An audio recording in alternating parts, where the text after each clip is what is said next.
Malaki ang pagkakaiba ng nanay sa tatay. Ang tatay basta't nagtatrabaho at may naiuuwing sweldo, tawag agad ay responsableng ama. Minsan sapat na ang pagsaway sa anak o ang pagbigay ng panggastos. At sa mata ng marami, yun na ang haligi ng tahanan. Pero ang nanay, iba ang bigat ng salitang ina. Simula pa lang sa sinapupunan, bit-bit na niya ang sakripisyo. Siyam na buwang pagdadala, panganib sa panganganak, at tuloy-tuloy na pag-aaruga hanggang sa paglaki ng anak. Pag may sakit ang anak, siya ang nagbabantay. Pag walang gana ang anak, siya ang mag-aalok ng pagkain. Pag may problema sa eskwela, siya ang magtatanong, mag-aalala, maghahatid, magsusundo. Siya ang maglalaba, maglilinis, magluluto, araw-araw. At higit sa lahat, siya ang tagapagtanggol ng buong pamilya.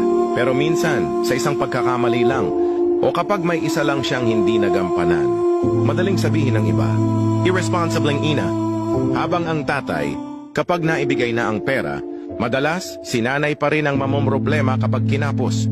At kahit sinanay ay may sakit, pipilitin pa rin niyang kumilos. Kasi para sa kanya, ang pagiging nanay ay hindi pwedeng i-pause. Kaya saludo ako sa lahat ng ina. Hindi madali ang ginagawa ninyo. Hindi madali ang sakripisyo. At higit sa lahat, hindi lahat ay kayang tumbasan ang pagmamahal niyo. Mabuhay ang bawat nanay. Kayo ang tunay na bayani sa loob ng tahanan.